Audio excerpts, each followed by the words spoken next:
Hello, everyone, and welcome to another Random Monday on their Ball Podcast feed. This Random Monday is with Jenelle, Ahmad. It may sound when you first start it like, man, it seems like they've been talking, and this is just like the end of it. It is very much that is very much the case. This is the end of the podcast that goes out Thursday, but this is something special at the end that we talked about. And kind of wanted to put it on one of the Random Mondays because it is something that is happening soon for her. So I wanted to get this part out so everyone in her life didn't have to wait until Thursday to hear this part of it. It's something that she has been wanting to do for a while, and her good friends know that she's doing it, but this is telling everybody else that she's doing what she's doing. So that is why this is coming out on a Random Monday on their Ball Podcast feed. And tune in on a Thursday to hear the full conversation I had with Jenelle. So thanks and enjoy the episode. That you are starting something new for yourself. Talk about that a little bit. Well, through this journey, I unexpectedly started something called my Made for Joy Healing Community. This is an online group on Facebook, and you can follow along on my Instagram. I share a lot about my cancer journey and just what I'm doing differently this time, what I'm doing every day to try to heal, what I'm talking about with my family, and things that bring me joy at the end of the day, like whether it's sourdough or running, we just share life. Yeah. And so in this group, it's all like-minded individuals who also want to heal and want to make these swaps in their home and in their lifestyle to be a healthier person.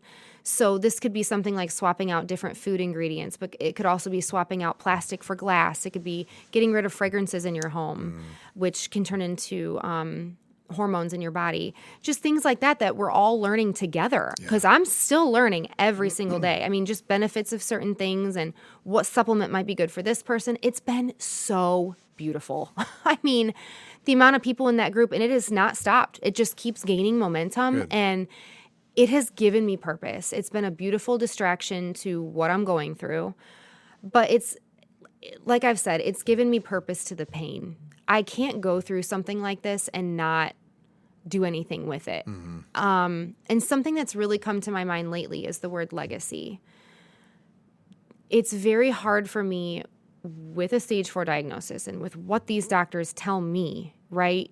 They'll say how much time they think I have, or what one doctor said was my expiration date, mind you. Oh, God. Right? They say these things, but I'm not believing that. I'm not. I can't. Yeah. No. I want to be here for when my son gets his driver's license. I want to be here for my daughter's prom. I want to be here for my grandchildren. In fact, one of the hardest things to swallow was wondering if I'd be able to grow old with my husband. You think, you get married young and you're like, this is the plan. That's not going to change.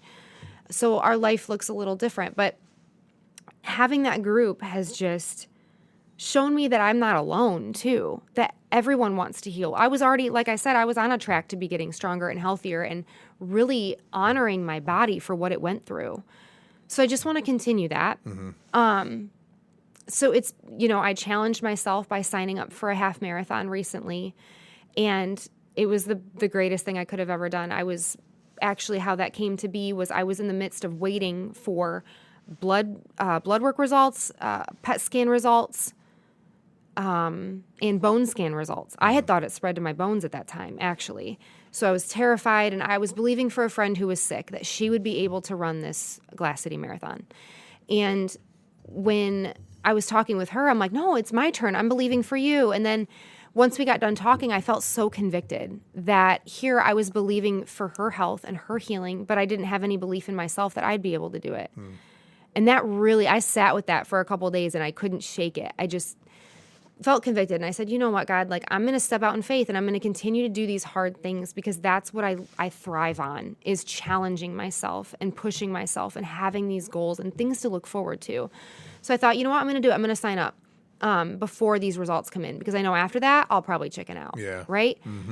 So I did it, and then I started training, and I was shocked at how well my training was going. I mean, I've had some of the best runs of my life during that training period.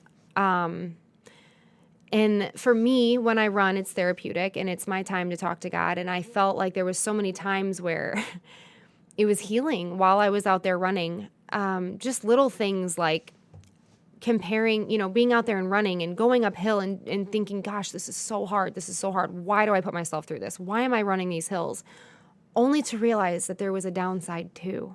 And the downside is fun and it's easy and it's beautiful and it's the reward for the hard. And just relating those things back to my life, and just thanking God for the downhills, thanking God for the sunshine that day, thanking God for the nature and the fact that I have legs I can run on and that it doesn't hurt. There was times in the fall where I thought I'd never run again because I was just in so much pain when really it was mainly depression, right, at the time. But it's just been so healing and redeeming to come back and run. So sign up for the marathon. I actually had a great training session, did the marathon, no regrets. It was amazing.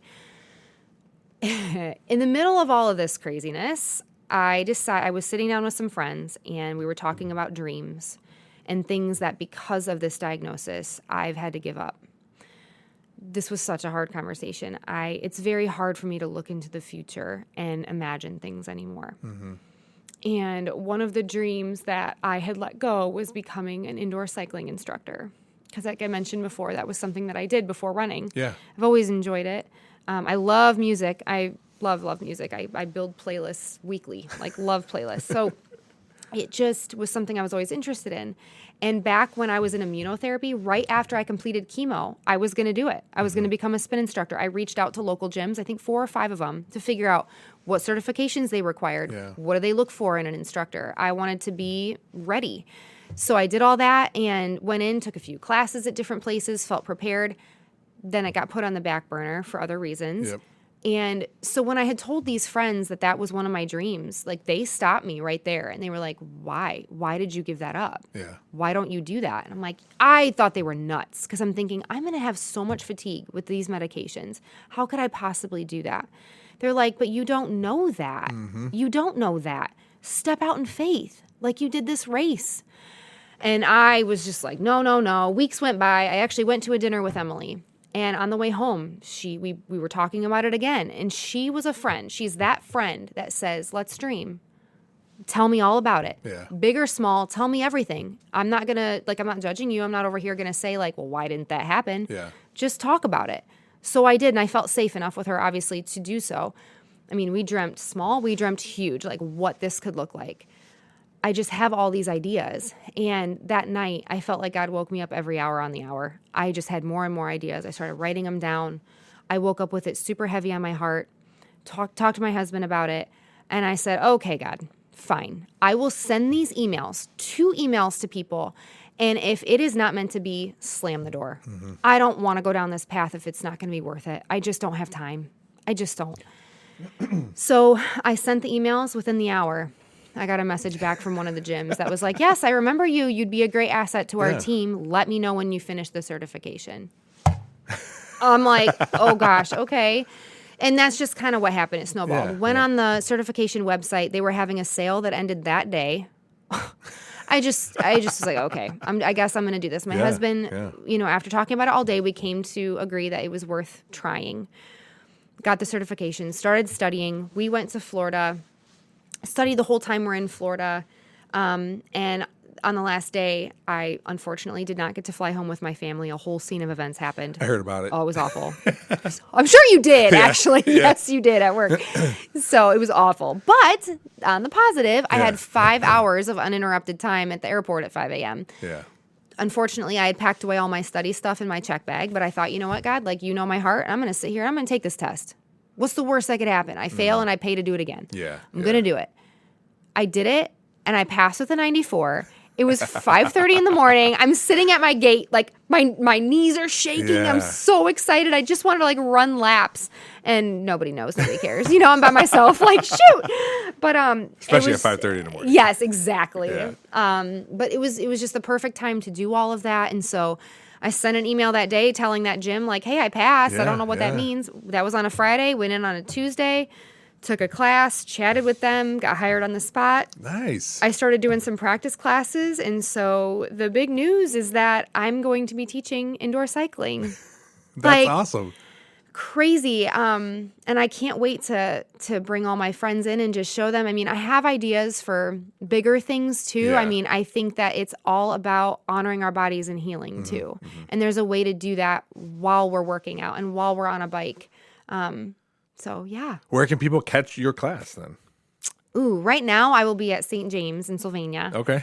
So to be determined. There's some other things brewing, but that's where I'll be for now. All right. I teach one class a week. And then, yeah, we'll see. We'll see what happens. Perfect. Perfect. Well, again, thank you for coming on the podcast. If you, whatever I can do to help you out, if you want to come back on or do like we talked about at the beginning, random Mondays, or if there's something else you want to talk about, whatever it is, let me know. You're very easy to talk to. I feel like I rambled. No. It's, I mean, I'm not going to interrupt. There's a lot there. I'm not going to interrupt when things are heavy and when you're explaining things and all that stuff. It is not rambling. It's knowledge. It's where you're telling people what's happening. So no, it was fine. So like I said, anytime you want to come back on, or even if it's a quick Zoom or whatever, just let me know. I can help out however you want. Okay. Again, I do appreciate you coming on here. It's, I hope for the best for you. Thank and, you. And again, thank you for coming on. Yes, thanks for having me.